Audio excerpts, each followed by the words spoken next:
पैगाम देकर मैं अपनी बात को खत्म करने की कोशिश करूंगा। हिंदुस्तान की धरती ये अल्लाह के नेक बंदों की धरती है।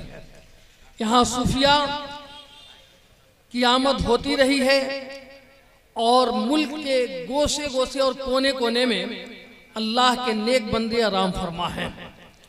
हिंदुस्तान की धरती शुरू से ही अल्लाह के नेक बंदों की ज़मीन रही है और हमें और आपको हिंदुस्तान में जो इस्लाम मिला है, कुरान मिला है, ज़िंदगी का दस्तूर मिला है, तहजीब मिली है, तमद्दुन मिला है, सरकार की सुन्नतें मिली हैं, इन बुजुर्गों की वजह से मिली है। ख्वाजा गरीब नवाज की वजह से मिली है, सरकार हुजूर निज़ामुद्दीन औलिया की वजह से मिली है, महबूब इलाही की वजह से मिली है। मुल्क के गोशे गोशे में अल्लाह तबारक ताला ने अपने महबूबीन का काफिला भेजा है और ये मुल्क की हैसियत से इम्तियाजी शान रखता है। ये भारत में अताए रसूल भी हैं और इनकी वजह से हमें बहुत कुछ हासिल हुआ है इस मुल्क में, वरना हिंदुस्तान की धरती पर हमारी हुकूमत भी रही है। तकरीबन 750 साल तक मुगलिया दौर की हुकूमत रही, लेकिन उन बादशाहों ने हमें क्या दिया? बादशाहों ने हमें ताजमहल दिया, लाल किला दिया, कुतुब मीनार दिया और वो इमारतें बनाते गए, लेकिन उनकी फिक्र इस जानिब नहीं आई कि कौम को कुछ दे सकते। आज उनकी तामीर करदा इमारतों से हमें कुछ फायदा होने वाला नहीं और ना हो रहा है। ना ताजमहल से आपको कुछ मिल रहा है, ना लाल किले से आपको कुछ मिल रहा है।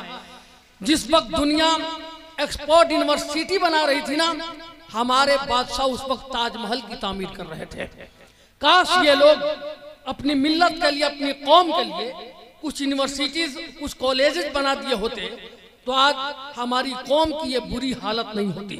ये तो कुर्बान जाइए इन खानकाहों का, पर इन खानकाहों पे कुर्बान जाइए। इन खानकाहों ने हमारे मजहबी तशख़्ख़ुस को भी बरकरार रखा और हमें इल्म से भी आरास्ता किया, हमें तहजीब की दौलत से भी आरास्ता किया और काल अल्लाह और काल रसूल की सदाएं इन खानकाहों से गुजरती रही। इन खानकाहों ने इस्लाम को भी बढ़ावा दिया है, मुसलमानों के अंदर नबी की सुन्नत भी पैदा की है और तहजीब व तमद्दुन के जेवर से कौम को आरास्ता भी किया है। ये खानकाहें अगर उस दौर में नहीं होती, ये सूफिया नहीं होते, ये बुजुर्गाने दीन नहीं होते, तो हमारे बादशाह तो महलों में गुम होकर रह जाते और हमारे लिए कुछ न कर सके। आज भी दीन और मजहब और सरवरे कौनैन सल्लल्लाहु अलैहि वसल्लम का पैगाम सबसे ज्यादा अगर दुनिया में नष्ट हो रहा है तो इन खानकाहों की वजह से हो रहा है। हाँ, कुछ खानकाहें ऐसी हैं जो मिशन से हट गई हैं, मकसद से हट गई हैं, लेकिन सच्चाई यही है कि इन्हीं खानकाहों ने कौम को मुजद्दिद तक दिया है। इन खानकाहों ने कौम को मुफस्सिर दिया है। इन खानकाहों ने कौम को बहुत बड़े बड़े मुसन्निफीन दिया, राइटर्स दिए। इस खानकाह ने कौम को वकील भी दिए, जज भी दिए और आज अल्हम्दुलिल्लाह खानकाह मरहरा शरीफ में ऐसी ऐसी तालीम गाहें मौजूद हैं जहां से मिल्लत के बच्चों को IAS और IPS बनाया जा रहा है। तो इन खानकाहों के तकद्दुस और इनके मेयार को सरफे नजर करना मुश्किल ही नहीं, बहुत दुश्वारपूर्ण है। लेकिन इन खानकाहों से जो पैगाम नस्ल हो रहा है, आज हम उन पैगामात पर अमल नहीं कर पा रहे। हमारी जिंदगी उर्स में जाकर मजार शरीफ पर चादर चढ़ाना, फातिहा पढ़ना, मिठाई तकसीम करना, मेले में घूमने के अलावा कुछ भी नहीं है। काश हम इन अल्लाह के नेक बंदों की जिंदगी से कुछ सबक हासिल करते, इनके किरदार को अपनी जिंदगी में दाखिल करने की कोशिश करते। जो पैगाम इन्होंने पेश किया उन पैगामात पर हमारा अमल होता। आखिर क्या वजह है? बहुत ज्यादा ऐलान नहीं होता है, लेकिन आपकी भीड़ जमा हो जाती है।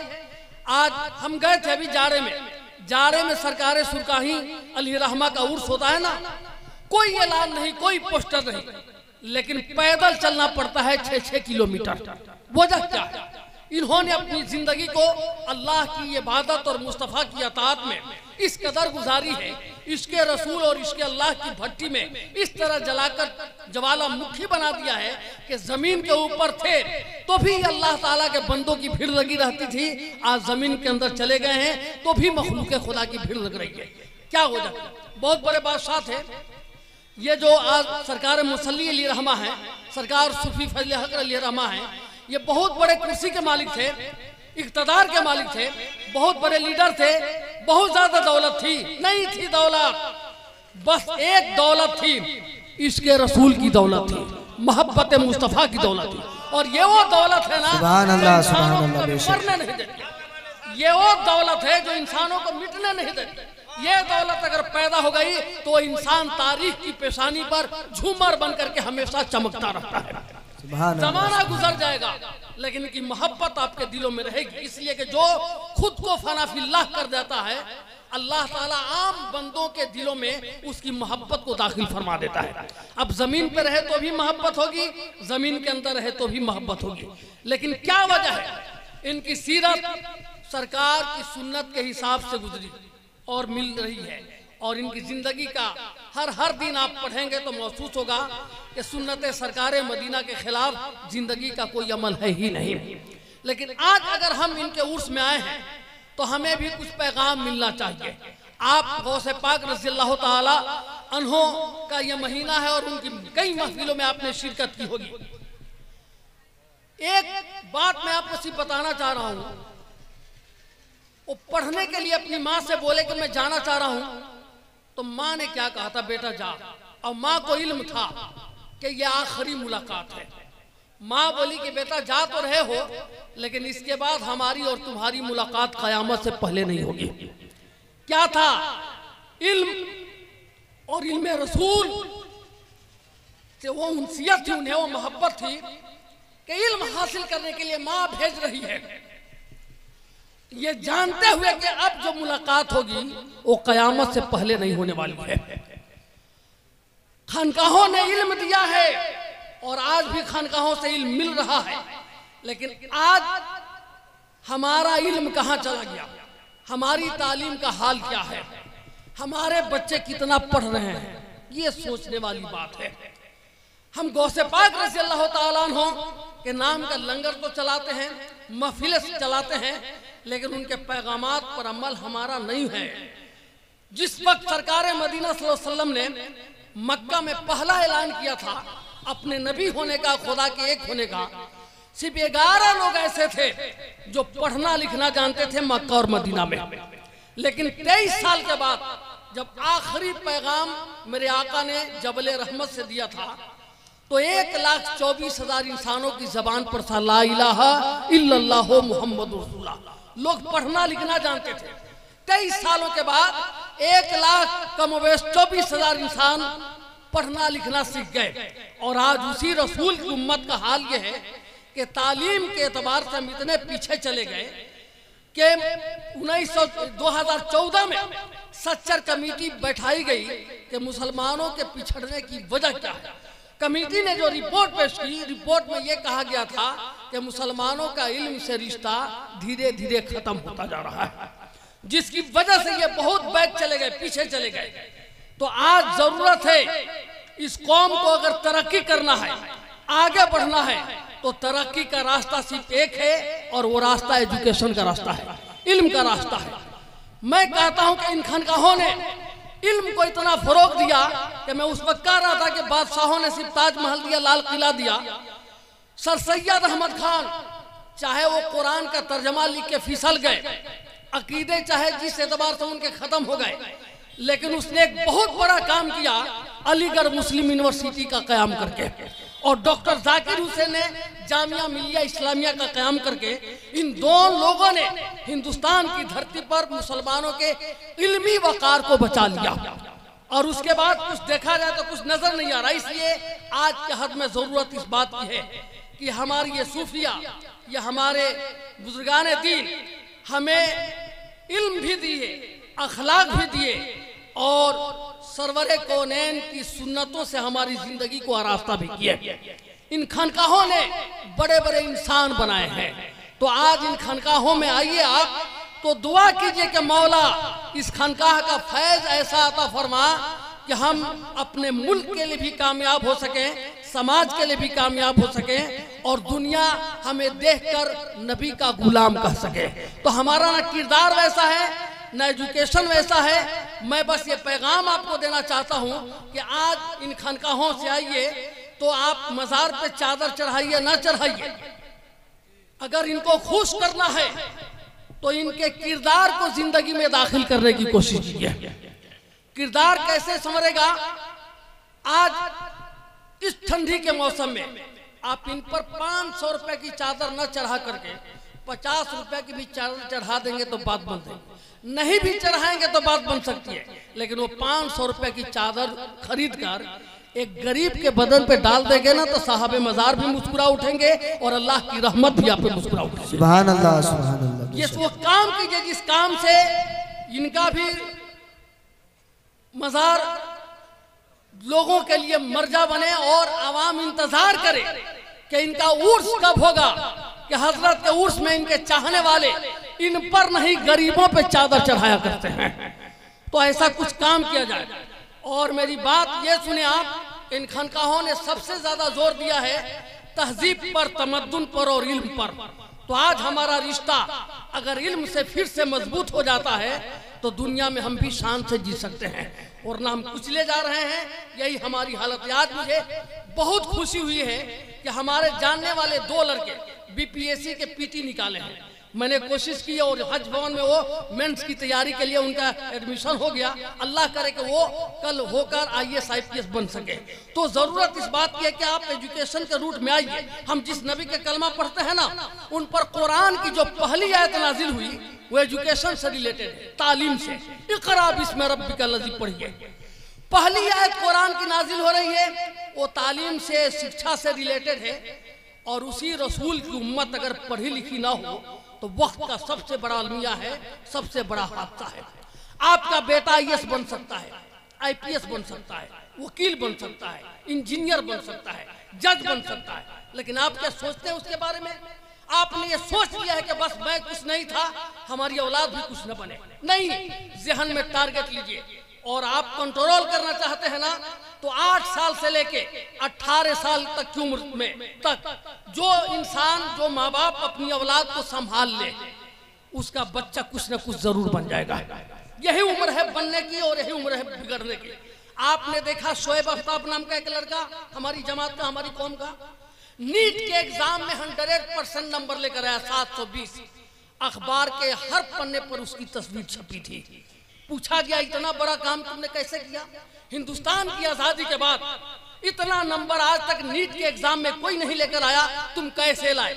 उस लड़के ने कहा था ना कि जब मैं घर से चला था तो अकेला नहीं चला था, मेरे साथ मेरे अब्बू का सपना चला था, मेरी माँ का ख्वाब चला था, भाई बहनों की तमन्ना चली थी, मेरे बाप की तमन्ना थी कि बेटा डॉक्टर बन जाए, मेरी माँ की ख्वाहिश थी कि बेटा हाई क्वालिटी का डॉक्टर बने, मेरे भाई बहन चाहते थे कि मेरा भाई डॉक्टर बन जाए। मैं अपने तमाम घर वालों का दिल नहीं तोड़ सकता था, इसलिए मैंने काफी मेहनत की और आज इस मकाम पे पहुंचा हूं कि मेरा नीट के एग्जाम में 720 नंबर आए हैं। अब उस बच्चे के साथ क्या होगा? हिंदुस्तान की सरकार, भारत सरकार, जहां वो पढ़ना चाहेगा, चाहे ऑक्सफोर्ड यूनिवर्सिटी में जाए, चाहे जहां जाए, यहाँ की गवर्नमेंट उसे पैसा देती, पैसा, वो डॉक्टर बनकर आएगा। और जब डॉक्टर बनकर आएगा ना शोएब आफ्ताब, तो उसके लिए एम्स का दरवाजा खुला रहेगा, राम मनोहर लोहिया का दरवाजा खुला रहेगा, PMCH का दरवाजा खुला रहेगा।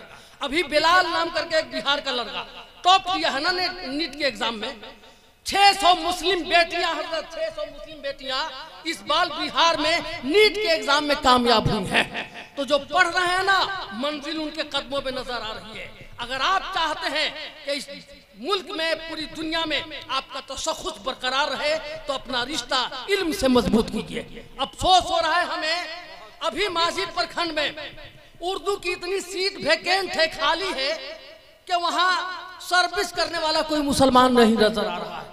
अलमिया है ना, हादसा है। वजह क्या है कि हमारे बच्चों ने अपना रिश्ता उर्दू जबान से तोड़ दिया। सारी नौकरी उर्दू जबान में है, बिहार की दूसरी जबान उर्दू जबान है, सरकारी जबान। लेकिन हमारे बच्चे इंटर में, मैट्रिक में क्या ले रहे हैं? स्पेशल सब्जेक्ट में संस्कृत, हिंदी, चाहे जो भी ले रहे हैं, और कोई गलती से उर्दू ले भी रहा है ना तो फेल हो रहा है उर्दू सब्जेक्ट में, उर्दू में। लेकिन मैं जाता हूँ इम्तिहान लेने के लिए कापी जांच वगैरह में, तो मैं देख रहा हूँ कि हमारी कौम के बच्चे का जा रहे हैं। उर्दू में आपको नौकरी मिल रही है साहब, और उर्दू से आपका रिश्ता कट गया, जबानें काट कर रख दी गई नफरत के खंजर से। हमारे कानों में अल्फाज का रस कौन घोलेगा? हमारे अहद के बच्चों को क्रिकेट से मोहब्बत है, हमें है फिक्र मुस्तकबिल में उर्दू कौन बोलेगा? आपकी तहजीब है उर्दू, आपकी शनाख्त है उर्दू, आपका तमद्दुन है उर्दू, आपकी दुनियात से रिलेटेड जितनी किताबें हैं सबका सही तर्जमा अगर किसी जबान में मिलेगा तो उर्दू जबान में मिलेगा। हिंदुस्तान की सकाफत जमीन पे आ जाएगी अगर उर्दू जबान को खत्म कर दी जाए। लेकिन मुसलमान अपनी जबान को छोड़ दिया, अपनी तहजीब को छोड़ दिया। अब हमारे बच्चों की जबान पर शीन और काफ की तमीज खत्म हो गई, हमने अपना रिश्ता कमजोर कर लिया। इसलिए मुसलमानों में आपसे रिक्वेस्ट करूंगा, आप अपने बच्चों को उर्दू से जोड़िए, इसलिए कि जिस रियासत में आप रहते हैं आपके बच्चों की नौकरी उर्दू जबान ही में है। मैं उर्दू जबान ही से MA किया, B.Ed किया, मैं सरकारी स्कूल का टीचर हूँ, और अभी जानते हैं मैं मदरसे का स्टूडेंट हूँ।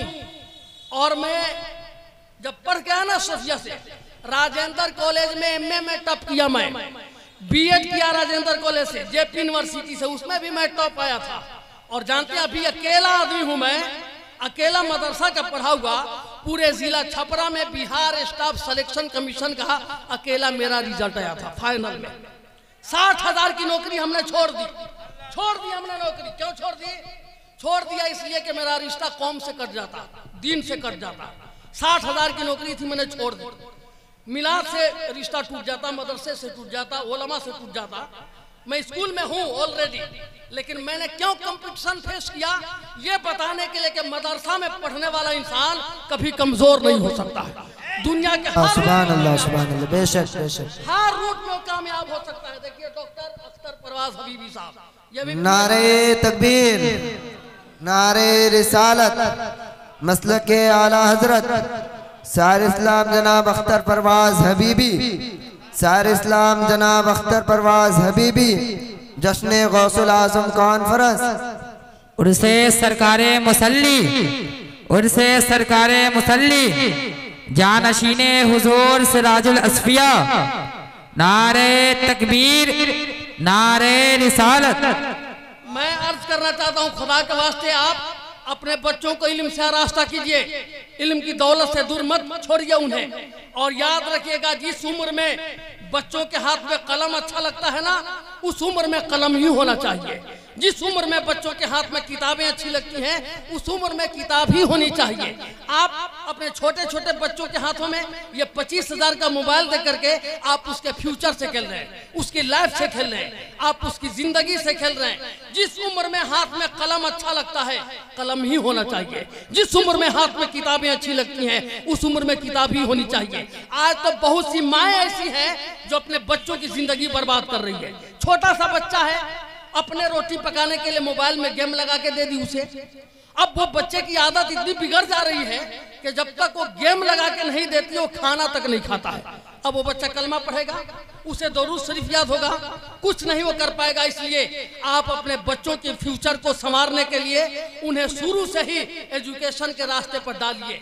आप उन्हें टारगेट दीजिए, जहन में मंजिल दीजिए कि बेटा तुझे बेहतरीन आलिम बनना है, बेहतरीन कारी कुरान बनना है, बेहतरीन मुफक्किर बनना है, तुझे राइटर बनना है, तुझे IAS बनना है, IPS बनना है, तुझे डॉक्टर बनना है, तुझे इंजीनियर बनना है।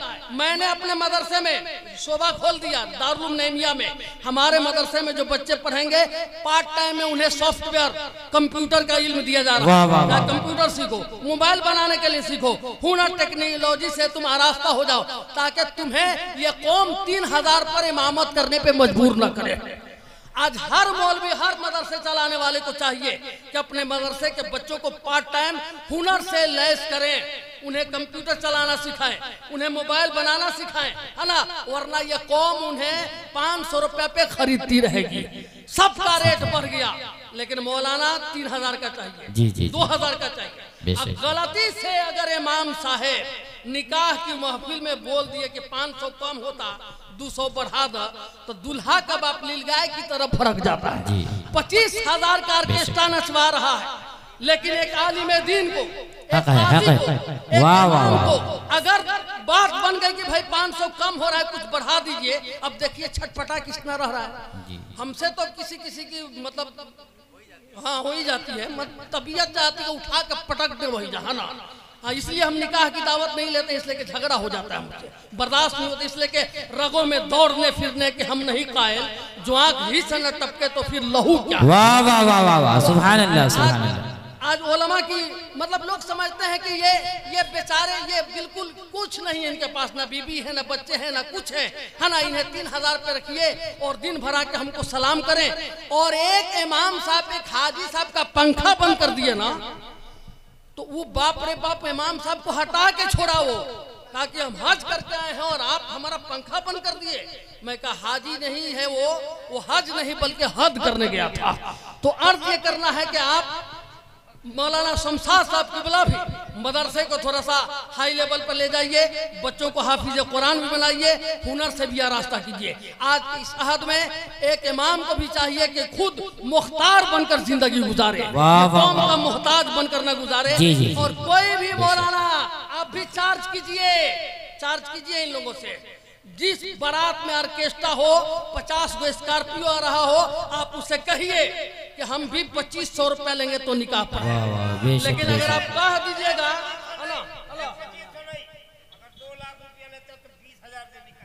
वाह वाह वाह वाह वाह वाह वाह वाह, बेशक बेशक। और हम तो हैं चक्कर में इंशाल्लाह के पूरे जिला में मीटिंग करने वाले हैं।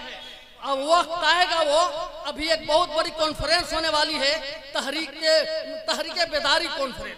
उस कॉन्फ्रेंस के बाद एक हमारी मीटिंग जरूर होगी इस जिले के तमाम उलमा इमा के साथ कि जिस शादी में जहेज का डिमांड हो, ऑर्केस्ट्रा हो, उस शादी में कोई मौलाना निकाह नहीं पढ़ा सकता और ना कोई उसके घर जाएगा ना जनाजा में जाएगा, इसलिए कि आज गरीबों का खून निचोड़ा जा रहा है। अफसोस होता है एक बेवा औरत शादी का कार्ड लेके दर दर भीख मांग रही है बेटी की शादी के लिए, यतीम बच्ची अपनी बहन की शादी के लिए भीख मांग रही है, बूढ़ा बाप मस्जिद के दरवाजे पे चंदा वसूल रहा है कि 37 साल की बेटी है, रिश्ता लगा हुआ है, मोटरसाइकिल देना है। मैंने उसके लिए चंदा किया था नईमिया में, मेरे रूम में वो शख्स गया, बोला खा लीजिए, कहा कि हजरत बहुत पैसा मिल गया, बेटी की शादी हो जाएगी, जरा सा बेटी से बात कर लेने दीजिए। जब वो बात कर रहा था ना, तो उधर से सिर्फ रोने की आवाज आ रही थी बेटी की। क्यों रो रही थी वो? इसलिए नहीं रो रही थी कि अब मेरी शादी हो जाएगी, इसलिए रो रही थी कि काश मैं पैदा नहीं होती ना, तो मेरा बूढ़ा बाप मेरी शादी के लिए भीख नहीं मांगता। गैरत मर चुकी है, जमीर बिक चुका है, अपने होने वाले समझी का खून पी रहा है मुसलमान, और दावा करता है कि हम मुसलमान हैं। जमीन बेचवा दे रहा है अपने रिश्तेदार का, अपनी समझी का जेवर बेचवा दे रहा है, अपने रिश्तेदार से सूद पे पैसा करवा रहा है, तब बुलेट लेके लिखवा रहा है हाजा मिन फजले रब्बी। लिख जहेज में मांग के लिख रहा है हाजा मिन फजले रब्बी। मर के देख, फरिश्ते इंतजार कर रहे हैं, वहां क्या लिखेंगे तेरी तकदीर पर पता चलेगा। जरा सोचो मुसलमानों, बुलेट कहां से दिया है? जरा सोचो, आपके बेटे को अलमीरा, फ्रिज, सोफा वो कहां से दे रहा है? सूद पे पैसा मांग के तो नहीं दे रहा है, अपनी बीबी का जेवर बेच के तो नहीं दे रहा है, मकान बेच के तो नहीं दे रहा है, वो बूढ़ा बाप ब्लड बैंक में अपना खून बेच के तो नहीं दे रहा है। तो वो खुशी जो किसी के आंसुओं से खरीदी जाती है, वो खुशी जो जमीन बिचवा कर हासिल की जाती है, वो खुशी जो गरीब के जेवर को बंधक रखवा के हासिल की जाती है, वो खुशियां अपने साथ आंसुओं का खजाना लेके घर में आती हैं। मत लीजिए ऐसी खुशी जो आपका रिश्तेदार रो रो कर दे, मत लीजिए ऐसी गाड़ी जो आपका रिश्तेदार जमीन बेच कर दे, वरना कल पूछे जाएंगे हम कयामत में। आज गुर्बत और इफलास की चक्की में पिसने वाला इंसान जो दिन में रिक्शा चलाता है तो रात में घर में चूल्हा जलता है, दिन भर ठेला चलाता है तो बेटियों को रोटी मिलती है, दिन भर दिहाड़ी पे काम करता है तो घर में खाना पकता है, ऐसे गरीबों के घरों में 4-4 बेटियां, 5-5 बेटियां कमारी बैठी हुई हैं, उनका रिश्ता नहीं हो रहा है। अब वो बेटियां या तो बेहयाइयों के अड्डे पे जाके इज्जत और इस्मत का सौदा कर रही हैं, या तो फिर सुसाइड कर रही हैं, साबरमती नदी और दरिया में कूदकर अपनी जान दे रही हैं। ये बेटियां कल खड़ी होंगी अल्लाह की अदालत में, मुस्तफा जान रहमत की बारगाह में, कहेंगे या रसूल अल्लाह आज इंसाफ चाहिए, मैं कंवारी आ गई दुनिया से। अभी एक हफ्ता पहले 2-3 मिनट मेरी बात और रह गई है, घबराइए बात। एक हफ्ता पहले एक बारात चली थी और लड़की के घर पे खाना पक चुका था, तैयारी हो चुकी थी। 9 बजे रात को फोन आ रहा अमरोहा में, यूपी में, कि बारात कहाँ तक पहुंची है। कहा बारात जहां पहुंचनी थी पहुंच चुकी है, तेरे घर नहीं आएगी। कहा हुआ क्या? 1 लाख रुपया तुमसे मांगा गया था, तुम नहीं दिए ना, इसलिए बारात तो निकली है लेकिन तेरे घर नहीं। रास्ते में दूसरा आदमी तैयार हो गया 1 लाख रुपया देने के लिए, तो उसके घर बारात चली गई है। सोचो मुसलमानों, उस गरीब माँ के दिल पे क्या गुजरा होगा। वो बेटी जो मेहंदी लगा के बैठी थी, वो बेटी जो शादी का जोड़ा पहन के बैठी थी, वो बेटी जो इंतजार में बैठी थी कि मेरी शादी होने वाली है, उसके बाप पर क्या गुजरा होगा जब सुना होगा कि बारात मेरे घर आने के बजाय दूसरे के घर चली गई। उस गरीब के आंसू क्या उसे चैन से जीने देंगे? ऐसी बेटियां कहेंगी सरकार के दरबार में खड़ी होकर, रसूल अल्लाह मैं कुंवारी चली आई, आपकी उम्मत के लड़कों ने फकत इसलिए मुझसे निकाह नहीं किया कि मेरा बाप बुलेट नहीं दे सकता था। कोई बेटी कहेगी या रसूल अल्लाह मैं इसलिए कंवारी चली आई कि आपकी उम्मत के लड़कों ने इसलिए मुझसे निकाह नहीं किया कि मेरी माँ के पास जेवर नहीं था जिसे बेच करके अपाची खरीद के देती। मेरा बाप इतना गरीब था कि जमीन तक नहीं थी जिसे बेचकर होने वाले दामाद को सोने की चैन और अंगूठी देता। मेरे घर में कुछ भी नहीं था मौला, और या रसूल अल्लाह 3 दिन पहले मेरा रिश्ता कट गया। 3 दिन पहले 50,000 रुपया मेरा बाप न दे सका। कोई कहेगी या रसूलल्लाह 1 दिन पहले मेरा रिश्ता न होते होते नहीं हो सका, इसलिए कि 20,000 रुपया मेरा बाप नहीं दे सका। उस दिन क्या जवाब देंगे हम? छीन लेते हो ख्वाब आंखों से, कोई ताबीरे ख्वाब क्या दोगे? अपनी औलाद बेचने वालों मुस्तफा को जवाब क्या दोगे? वाह वाह वाह वाह, सुभान अल्लाह। बेशक बेशक नहीं जुड़ेगा जवाब, इसलिए खून मत निचोड़िए अपने रिश्तेदारों का। और कसम खुदा की लड़की का बाप अगर बोल देना कि 50 आदमी बारात में लेकर आना तो 100 आदमी लेके मत जाइए। अगर लड़की का बाप हाथ जोड़ ले कि मेरे पास 25 आदमी को खिलाने की ताकत है तो एक्स्ट्रा 2 आदमी भी मत ले जाइए। जरा पूछिए आपके गरीब रिश्तेदार के दिल पे क्या गुजरता है। बारात आ गई है, वो आंसू बहा रहा है, इंतजाम कहां से करूंगा, क्या खिलाऊंगा? बेटे की शादी है, 50,000 लोगों को बुलाइए घर पे, वलीमा की दावत कराइए, बारात का कोई सबूत नहीं मिल रहा है। हम अपने रिश्तेदार का जब नहीं हो सके तो हमद मुख्तार का क्या होगा? दूसरों का क्या होगा? है ना?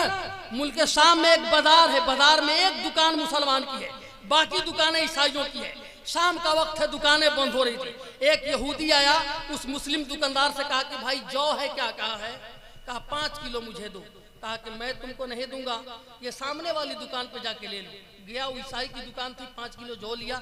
फिर बैक आया मुसलमान की दुकान पे, कहा क्यों नहीं बेचा? मैं यहूदी हूँ इसलिए नहीं बेचे। कहा बात ऐसी नहीं है, मोहब्बत में मैंने तुमसे नहीं बेचा। कहा मोहब्बत में बेचा जाता है कि भगाया जाता है? कहा तुमसे नहीं, उस दुकानदार से। कंपटीशन की दुनिया है, कोई अपना ग्राहक दूसरे को देता नहीं, उससे कैसी हमदर्दी तेरी है? तो इस मुसलमान दुकानदार ने कहा था, आखिरी बात है मेरी सुन लीजिए, कहा था कि भाई जानते हो मेरी दुकान पे सुबह से अल्लाह ताला ने इतना कस्टमर भेज दिया है कि मेरे बच्चों को भूखे नहीं सोना पड़ेगा। वाह वाह वाह वाह, लेकिन सुबह से देख रहा हूँ ये दुकानदार बेचारा बैठा हुआ है, एक ग्राहक भी इसकी दुकान पे नहीं आया, चेहरा उतरा हुआ है। खाली हाथ जाएगा ना तो इसके बच्चों को भूखे सोना पड़ेगा। इसलिए मैंने अपना ग्राहक उसकी दुकान पर भेज दिया। अब देखो तूने खरीद लिया है ना, उसका चेहरा चमक रहा है, अब उसके बच्चों को भूखे नहीं सोना पड़ेगा। उस यहूदी की आंखों में आंसू आ गए। कहा भाई मुझे जल्दी से कलमा पढ़ा दे। कहा इतनी जल्दी क्यों है? कहा इतनी जल्दी इसलिए है कि जब तेरा जवाब नहीं है तो आमना के लाल का जवाब। वाह वाह वाह, नारे तकबीर, नारे रिसालत, सरकार की आमद, मुख्तार की आमद, फखरे सारन, फखरे सारन, शहजादे हुजूर सिराजुल असफिया, नारे तकबीर, नारे रिसालत। आगे उम्मत ऐसी है तो रसूल कैसे होंगे, वाह, वाह। मुसलमान ऐसे होते हैं तो इस्लाम कैसा होगा। वो तो वो लोग थे जिन्होंने अपने किरदार से दूसरों को अपना बना लिया था। आज हम अपने किरदार से दूसरों को जीना मुश्किल कर दे रहे हैं। इसलिए याद रखिएगा, इस दुनिया में वही मुस्कुरा रहा है ना जिसकी वजह से दूसरा आदमी मुस्कुरा रहा है।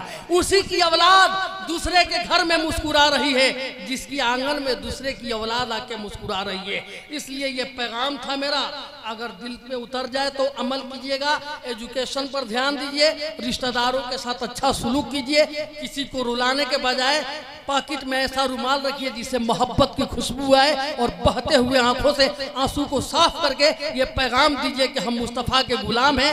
आप चले तो दुनिया देख के कहे ये सरकार का गुलाम जा रहा है। जब इसका जवाब नहीं है तो जिसका कलमा पढ़ता है उसका जवाब क्या हो सकता है।